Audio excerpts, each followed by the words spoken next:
শিরোনাম মালয়েশিয়ার সোনার হরিণ কলিং ভিসা চালু ৫ জানুয়ারি থেকে বাংলাদেশিদের জন্য বড় সুখবর যেভাবে আবেদন করলে ভিসা নিশ্চিত।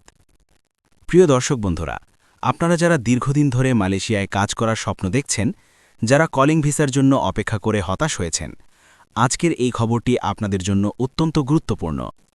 আজকের ভিডিওতে আমরা বিস্তারিতভাবে জানব মালয়েশিয়ার বহুল আলোচিত সোনার হরিণ কলিং ভিসা আসলে কি, কবে থেকে চালু হচ্ছে, কারা আবেদন করতে পারবেন, কি কি ডকুমেন্ট লাগবে এবং সবচেয়ে গুরুত্বপূর্ণ প্রশ্ন, যেভাবে আবেদন করলে বাংলাদেশিরা ভিসা পাবেন।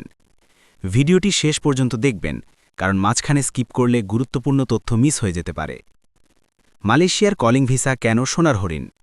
দর্শক বন্ধুরা, বাংলাদেশিদের কাছে মালয়েশিয়ার কলিং ভিসাকে বলা হয় সোনার হরিণ, কারণ এই ভিসা দীর্ঘদিন বন্ধ ছিল।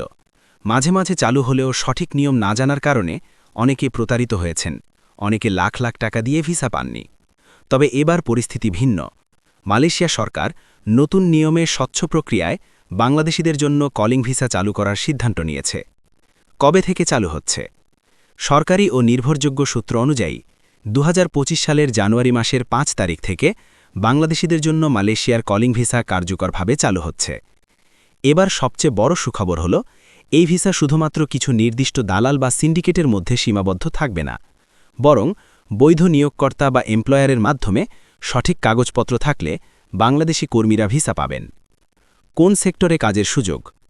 এই কলিং ভিসার আওতায় মূলত নিচের সেক্টরগুলোতে কর্মী নেওয়া হবে: কনস্ট্রাকশন, নির্মাণ শ্রমিক; ফ্যাক্টরি ও ম্যানুফ্যাকচারিং; ক্লিনার ও মেইনটেন্যান্স; ওয়্যারহাউস ও লজিস্টিক; প্ল্যান্টেশন ও এগ্রিকালচার; কিছু সার্ভিস সেক্টর।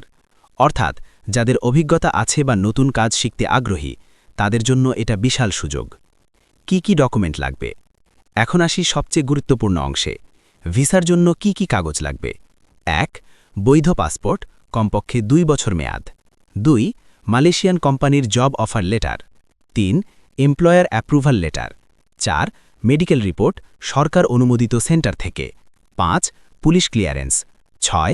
পাসপোর্ট সাইজ ছবি। ৭. বিএমইটি রেজিস্ট্রেশন যদি প্রযোজ্য হয়। ৮. ভিসা ফি ও প্রসেসিং চার্জ। এখানে লক্ষ্য করবেন, সবচেয়ে গুরুত্বপূর্ণ হচ্ছে বৈধ কোম্পানির কলিং। এবার আসি যেভাবে আবেদন করলে ভিসা পাবেন। দর্শক বন্ধুরা, অনেকেই এই জায়গায় ভুল করেন, তাই মনোযোগ দিয়ে শুনুন। প্রথমত, কখনোই ফেসবুক দালালের কথা বিশ্বাস করবেন না। ভিসা ৭ দিনে, গ্যারান্টি ভিসা, এই শব্দগুলো দেখলেই সতর্ক হবেন। শুধুমাত্র বৈধ রিক্রুটিং এজেন্সি বা সরাসরি মালয়েশিয়ান এমপ্লয়ারের মাধ্যমে আবেদন করবেন। নিজের পাসপোর্ট ও কাগজ নিজেই যাচাই করবেন। টাকা দেওয়ার আগে অফিসে গিয়ে রসিদ নেবেন। মনে রাখবেন, যাদের কাগজ ঠিক থাকবে এবং নিয়ম মেনে আবেদন করবেন, তাদের ভিসা পাওয়ার সম্ভাবনা অনেক বেশি। ভিসা খরচ কত হতে পারে? সরকারিভাবে এখনও নির্দিষ্ট অঙ্ক ঘোষণা না হলেও সূত্র অনুযায়ী মোট খরচ হতে পারে ৪ থেকে ৬ লাখ টাকার মধ্যে। কাজ ও কোম্পানি ভেদে কম বেশি হতে পারে। যদি কেউ এর চেয়ে অনেক বেশি টাকা চায়, তাহলে অবশ্যই সন্দেহ করবেন। দালাল থেকে সাবধান। এই সুযোগকে কাজে লাগিয়ে ইতোমধ্যে কিছু প্রতারক সক্রিয় হয়েছে। তারা বলছে, আমাদের কাছে লিস্ট আছে, ভিসা শতভাগ নিশ্চিত, ভিসা শতভাগ নিশ্চিত, আগে টাকা দেন পরে কাগজ। এগুলো সম্পূর্ণ প্রতারণা হতে পারে। এই ভিডিওর মাধ্যমে আমরা সবাইকে সতর্ক করছি, নিজের কষ্টের টাকা বাঁচান। শেষ কথা, প্রিয় দর্শক বন্ধুরা, মালয়েশিয়ার সোনার হরিণ কলিং ভিসা সত্যিই আবার ফিরে এসেছে। কিন্তু ভিসা পাওয়া নির্ভর করবে ১. আপনার সঠিক তথ্য জানার উপর, ২. সঠিক জায়গায় আবেদন করার উপর, আর সবচেয়ে বড় কথা, ধৈর্যের উপর।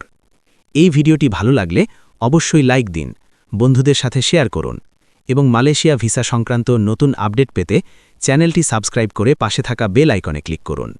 আল্লাহ হাফেজ। পরবর্তী আপডেট নিয়ে আবার দেখা হবে ইনশাআল্লাহ।